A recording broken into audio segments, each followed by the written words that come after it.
Selamat sore para netizen dimanapun kita berada, salam inspirasi bagi kita semua ya. Ini menarik begitu kan. P3 usulkan Sandiaga Uno masuk tim pemenangan Ganjar Mahfud begitu kan. Ya, kita lihat saja ya dari awal ya. Dari cawapres ya turunlah begitu kan ya menjadi pemenangan ya diusulkan begitu kan menjadi tim pemenangan ya Ganjar Mahfud begitu kan. Di satu sisi turun lagi nanti begitu kan menjadi kader biasa begitu. Jadi gimana begitu kan? Kok turun begitu dari cawapres ya turun jadi tim pemenangan begitu kan? Artinya apa? Artinya secara potensi finansial ya Pak Sandi itu paling kuat loh di situ begitu ya. Kenapa? Dia hanya jadi pemenang begitu. Jangan-jangan nanti curhatannya lagi sama begitu ya. Ini punya utang ini, punya utang itu, punya utang ini begitu kan ya. Kita lihat saja mereka bagaimana begitu kan ya. Karena pada akhirnya kita lihat bahwa Pak Mahfud juga secara finansial kalah jauh mereka begitu kan. Tapi secara logika bahkan batin dari P3 siapapun saya rasa banyak yang kecewa begitu. Apalagi akar rumput mereka begitu kan ya. Ya hanya pengurus-pengurus saja yang kemudian eksis sana sini mencoba tertawa. Sekelas Pak Sandi saja begitu kan ya. Curhatannya begitu kan ya. Hati ya sesak begitu kan ya. Teriris mereka begitu kan ya. Hatinya mengatakan seperti itu begitu. Tapi ya untuk tetap tegar untuk tersenyum. Artinya kan tidak bisa dibohongi sampai kapanpun begitu kan. Hal-hal seperti ini begitu. Artinya kekecewaan P3 bisa saja begitu kan dilakukan atau dirasakan dari kader-kader mereka begitu. Kok bukan Pak Sandi begitu kan. Bahkan bisa saja Pak Sandi akan loncat sana sini begitu setelah P3 nanti mungkin loncat ke PSI sana begitu kan atau loncat ke PKS nanti begitu kan ya kita lihat tunggu saja nanti begitu kan karena seperti modal loncat-loncat sana sini begitu kan tidak konsisten untuk membangun bangsa begitu kan kira-kira seperti itu logikanya begitu. Artinya apa? Artinya Pak Sandi selama ini kalau kita melihat begitu kan ya yang begitu luar biasanya begitu ketika berhadapan dengan dengan masyarakat begitu kan pencitraannya di situ begitu kan ya mulai keliling pesantren begitu kan ya bertebaran di mana-mana balihonya begitu kan tapi nggak dipilih kan kasihan juga begitu kan buang-buang uang begitu kan ya. Bahkan di satu sisi P3 usulkan Sandiaga Uno masuk tim pemenangan Ganjar Mahfud ya. Ya iyalah nasib Pak Uno begitu dari cawapres jadi anggota TPN. Gimana? Oh jangan, bukan levelnya. Malam ini ya Sandiaga Uno bisa lobby Golkar dan PAN ya bersama P3 bikin poros baru ya. Minimal cawapres beliau, biarkan Gerindra dan Demokrat saja katanya ya. Sudah tidak dianggap masih aja ngeyel. P3 kayak partai apa begitu, kayak partai pengemis katanya begitu ya, lobby-lobby sana sini katanya begitu. Tapi saya salutnya kepada P3 itu adalah ketika Roma Hurmuzi itu mengungkapkan ini semua begitu kan. Ada keterbukaan politik dalam P3. Itu yang sangat suka begitu kan ya. Walaupun sekarang ini begitu banyak yang kemudian sana sini dianggap sebagai gimana P3 ini begitu kan. Bahkan seolah-olah diusir begitu dulu kalau bukan cawapres dari P3 akan keluar ya bahkan dipersilahkan mereka begitu kan ya. Jadi kalau kita melihat dengan realitas ini begitu P3 itu ya seharusnya bisa saja begitu kan ya kita fokus kepada di parlemen. Katanya di surveinya di ambang batas ya 4% begitu kan ya. Harus hati-hati kalau nggak nyampe 4% ya bisa saja jadi gelandangan politik begitu kan ya. P3 sama Sandiaga Uno ya nelangsa banget apa emang diduga cuma buat gerbong kosong ya jadi nggak dianggap ya karena memang di parlemen itu kecil mereka begitu kan ya.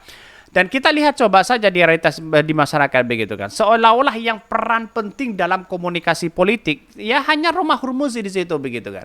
Kenapa tidak lain bersuara begitu di P3? Kenapa tidak lain yang bermainkan bagaimana gimmick dalam politik kita begitu kan ya. Jadi Roma Hurmuzi saya salut sama mereka begitu kan ya karena memang bisa mengungkapkan ya cerita dalam komunikasi politik itu sangat penting ya. Yang lain kan tidak ada mereka begitu. Siapa coba begitu kan. Ini peran penting di situ begitu. Bahkan ya dengan andalan seperti ini bisa saja semoga saja masuk aja begitu di parlemen begitu atau bisa saja nyongsep mereka begitu kan ya. P3 usulkan Sandiaga Uno masuk tim pemenangan Ganjar Mahfud ya. Ketua DPP Partai Persatuan Pembangunan P3 Ahmad Baidawi alias Awi mengatakan partainya mengusulkan agar Sandiaga Uno masuk dalam tim pemenangan nasional TPN Ganjar Pranowo.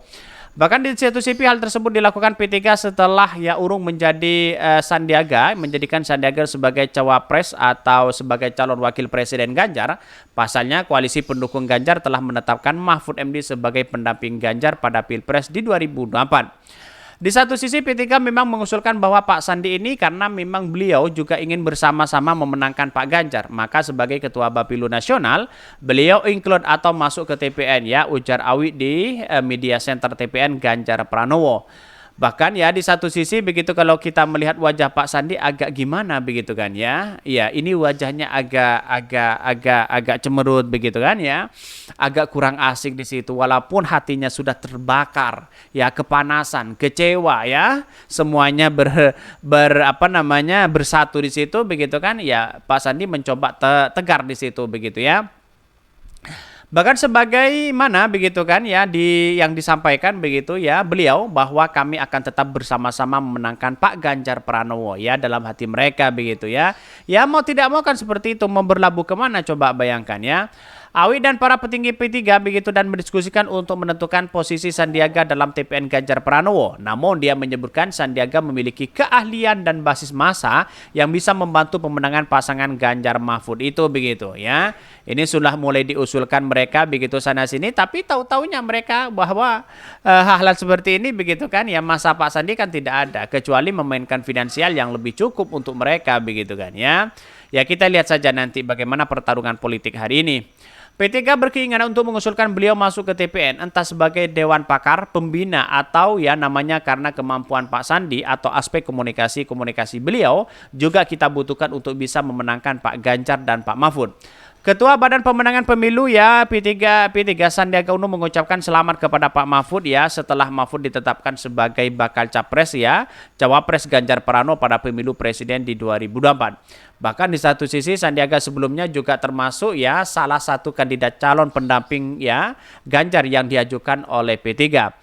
Bahkan ya pelaksanaan tugas Ketua Umum P3 Muhammad Bardino menyatakan dukungannya terhadap Mahfud MD yang ditetapkan sebagai calon wakil presiden Ganjar Pranowo. Meski perjuangan menduetkan Ganjar dengan Sandiaga tidak berhasil, Mardiono tetap legowo. Ya memang partai begitu ya Persatuan ya dalam Rapimnas ke-6 telah mengamankan kepada saya agar saya memperjuangkan Pak Sandiaga Uno. Tapi kan kandas ya. Dalam artian kan tidak diterima oleh mereka begitu kan. Ya siapa yang tidak kecewa begitu kan. Siapapun pasti banyak yang kecewa terhadap hal-hal ini begitu kan. Sayang seribu sayang begitu kan ya.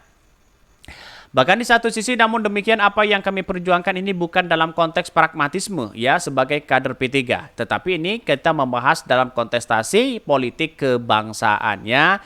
Ya karena memang tidak diterima sebagai seorang calon wakil presiden ya. Ya demi bangsa dan negara lah, demi inilah, demi itulah begitu kan. Ya itu kan alasan sebenarnya begitu kan ya. Ya kan alasan memang Pak Sandiaga Uno tidak ngangkat untuk menjadi presiden begitu. Dalam artian tidak bisa mumpuni begitu kan ya. Secara lembaga survei sudah dikerahkan sana sini tapi tetap tidak bisa begitu kan ya. Ya, saya lihat saja politik dari PDIP itu kan sangat rasional begitu dalam artian bahwa ya melihat sosok yang punya jerih payah di situ begitu kan ya, punya supremasi yang kemudian punya kekuatan besar ya di masyarakat pastinya kan seperti itu begitu kan. Ya, pertama Kiai Miftul Ahyar juga ditolak begitu. Yang lain mungkin ditolak tetapi tahu-taunya memilih Pak Mahfud di situ begitu. Ya melihat dengan ini sah saja dalam demokrasi begitu kan. Ya mungkin Pak Mahfud mungkin awalnya mengira bahwa wah ini candaan apa kan begitu logikanya begitu ya. Oke mungkin itu ya yang kami sampaikan ya, tonton terus channel Hodari Podcast Rakyat ini karena ada berita-berita menarik dan viral setiap harinya. Salam peran netizen, salam inspirasi bagi kita semua. Jangan lupa ya di subscribe channel YouTube Hodari Podcast Rakyat ini.